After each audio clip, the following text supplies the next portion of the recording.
Hi all, this is our CS101 embedded system project under the Yantra. Our project name is Hand Gesture Controlled Firebird V. Yeah, I am Raviteja. My other teammates are Sheshu Kenduri, P. Hariprasad, Rehan Talluri. Now we are going to have a spoken tutorial on our project. First, we'll have about the gripper part, then followed by the code and transmitting it through XTU, and later the visit part. After then, we'll have a demo of our project. I am Vivek and I made the gripper part of the board. Initially, I looked for an optimal gripper with least number of servo motors. If number of servo motors increase, there are many disadvantages. The weight of the structure becomes more, and the commands which the user has to remember to operate the board also becomes more. I designed my gripper so that it is user friendly. Our gripper has two servo motors, one situated here and the other beneath it. It has 3 degrees of freedom. This is 1 degree of freedom, and these are the other two. The gripper consists of a wedge type structure which can move up and down when given a command. On the wedge, I kept 2 hands and attached them with gears so that if I move one hand, it is sufficient so that both the hands move. And the servo motor is behind it. We also included an extra feature so that the board displays what feature it is performing at present. It's moving forward now. It stopped from backward motion.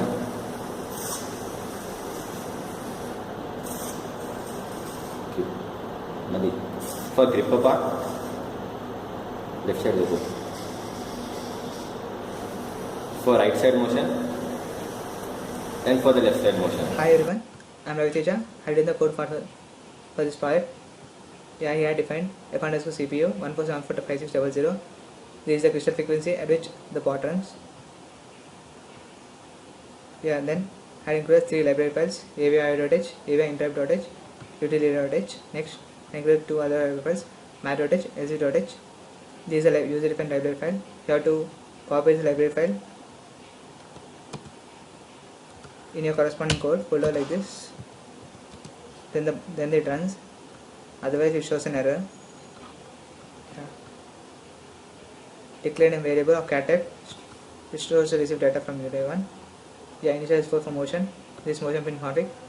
Initialize the ports and assign the values. Then, similarly, initialize the ports for servo motor 1 and 2. You can see over here. Then, initialize ports for LCD.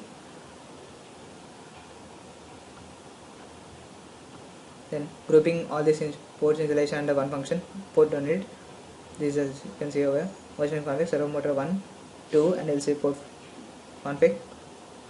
Here I written the function to initialize UART1 of desired bar at 9600, desired ZigBee transmission, part is usable. This is the function. Then I had used timer 1 underscore init for the motion control of servo motor. This is it. Initializing all the initialized devices under one function, init underscore init. Yeah, clearing all interrupts, declaring all that functions. Then this is enabling the go bring interrupt. Yeah, these are the 2 functions for servo motor 1 and 2. I'll come back to this. Yeah, this is the function to act according to the input received through executive terminal to ZigBee. Yeah, data equal UART equal data, that is making copy of data and going back it to PC. Certifying forward function, setting data to ASCII value 8. It is a manually given number from the keypad. Here is it, assigning the port value, printing on the moving forward LCD. Similarly for backward motion, for left motion, the right motion, stop motion. For servo motor motion,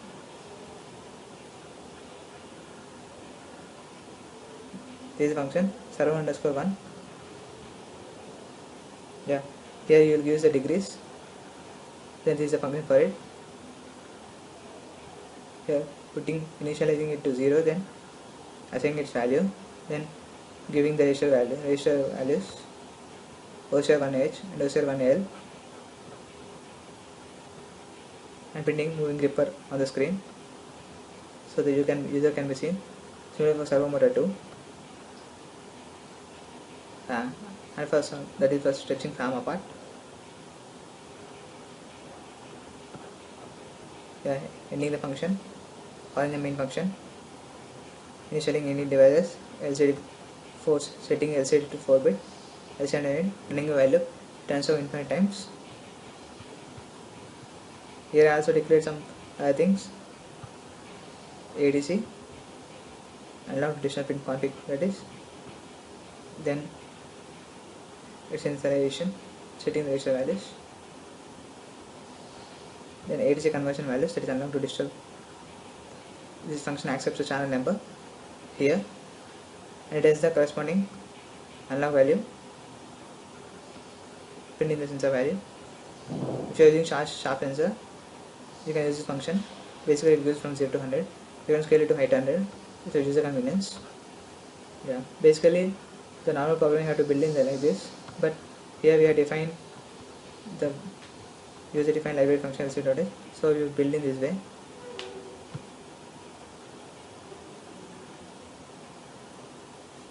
It is built, succeeded, no errors. Okay, now we have to get embedded this code into Firebird V. Open bootloader. This AVR bootloader should be installed. This COM file.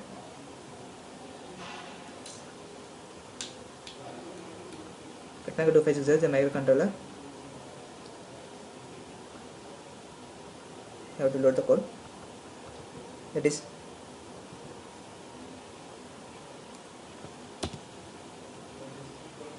basically the X file. Choose the X file. It will be there in the debug options. This is here is the X file. Program it.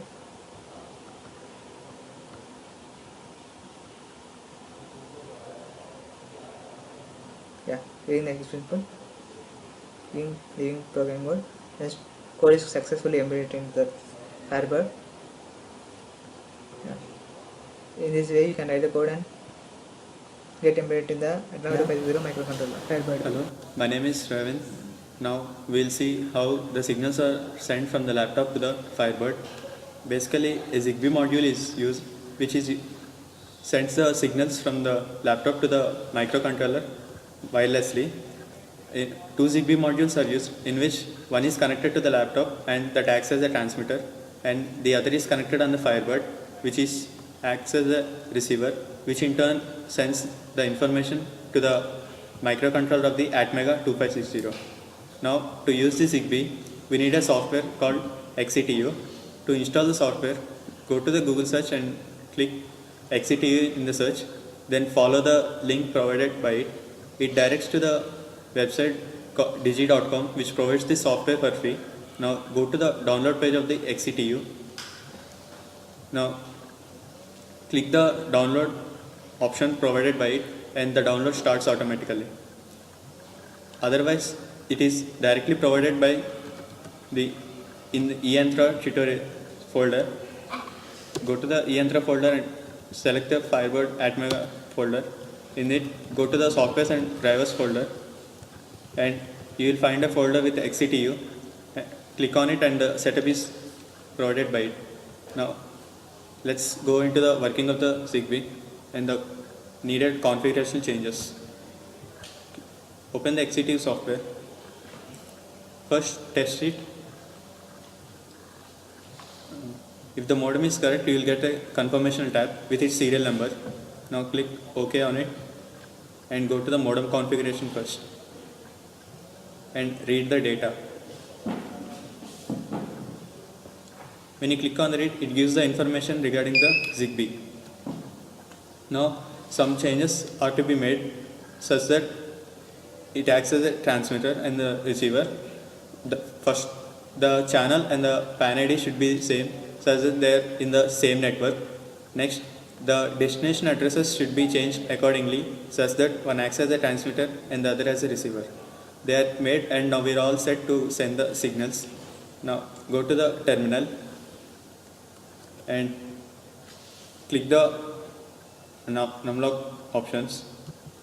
Now we are getting only a blue colored number, which indicates that only the signals are being sent but not received by the other ZigBee. Now on clicking, we will see that there are two letters coming at a time, one in the blue and the other in the red. The blue one indicates that it has sent the signal, and the red confirms that the signal is received by the receiver.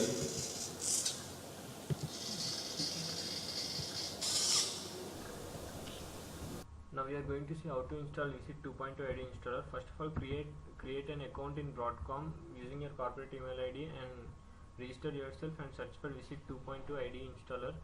This is the SDK file setup for VisitSense. Then you will see the following file, download it and install into your PC. Now you will see the following file open. So first of all, we need to interface our BCM2076, and this is your IC of Visit with these sensors. Excuse me. Then so we need to generate a code for this. In order to do so, go to file, then new, then visit Smart Designer. You will see the following thing open. You can name this as anything, like visit sensor app 3. I named this as sensor app 3, and you need to do the following settings here. After naming that, you will see the following similar window open. So these are all my sensor, means these are all the settings I have done. So first of all, go to add service, then vendor specific service, add. You can name this as service name as accelerometer. Then service description, you can give a description of it. Then you need to add some optional characteristics. In order to do so, for my optional characteristics of accelerometer, optional characteristics, vendor specific characteristics, add. Then you will see the following thing open. You need to change this size to 8 bytes. And user description, you can give this you can give this as any description, like sense values.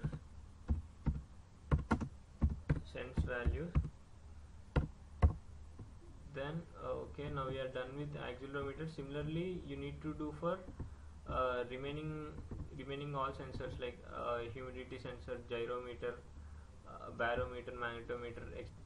After configuring the following settings, you need to click this button, generate code. Then you will see the following files open. See, my device name is sensor app 3, so these are all the files developed: makefile, db.c, db.back1, these are all. Then this is your C file generator. Now there are some to-do lists in this, like generating, means initializing some variables and calling of some functions, like add your static variables here. Like we need to also generate some of the call some of the functions, and we should initialize some of the variables. Actually, we are unaware what to do here. Initialization of app startup. So the actual thing is to embed this code into your VisitSense device. So in order to embed, we are going to embed VisitSense this code by using USB. So you need some drivers to connect that to USB. So you can get those drivers from Silicon Labs. You Google them as Silicon Labs CP210X USB to your drivers, and download and install them into your PC. Then after installing them, you need to check once in your device manager whether they are correctly installed or not. So now I am connecting my VisitSense.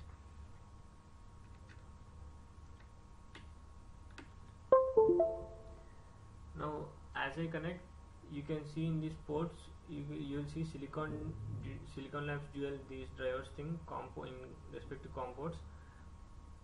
This indicates your drivers are correctly installed. Now you need to embed actually this file, this sensor app file you need to embed, but we are unaware what to fill in this. So now I am showing you a sample program what to embed into your VisitSense. These are all sample programs given by Broadcom. So I'll embed some, like let it be this PWM tones. Now as soon as I click on that, as my VCD is connected, this will get embedded into VSID. See, you can see device found and detecting device and downloading application, and your application is running in your VSID as this is generating some of sounds. You can see the change in frequency when I press the button. Actually this is the program of PWM tones, but we are also since we are unable to complete the C file, we are unable to program this into VSID. Thank you.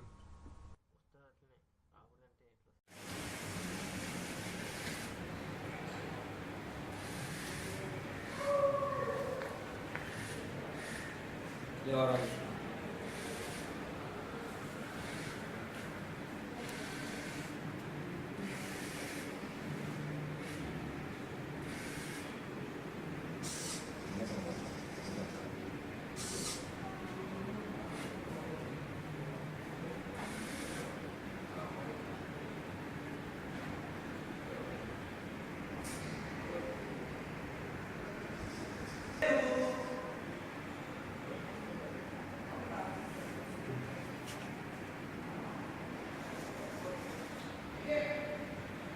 फेंक के मारेगा क्या? Your thug life.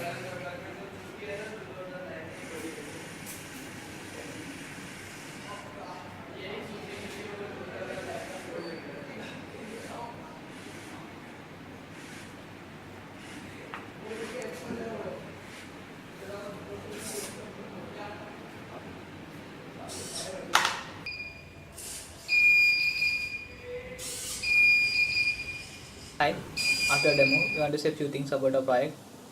This is the visit thing. It has 6 sensors. Initially, we thought of getting the sensors reading through HGK setup, installed in the laptop wirelessly, and then transmitting through ZigBee interface with this laptop to another ZigBee module, interface with ATMEGA2560 microcontroller on the board. Then the microcontroller uses the input to servo motors and the motors for the motion and the servo motor motion respectively to move the gripper and those and other things. Yeah, the problem here is this. It is the new thing in the market. It has just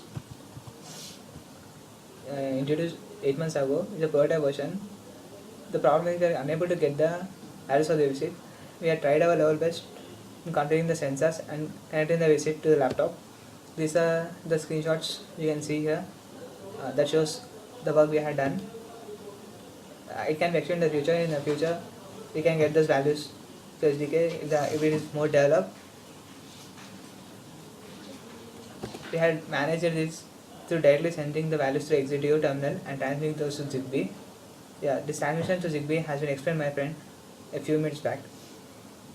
And finally, these are project hand gesture control Firebird V CS101 embedded systems. Thank you.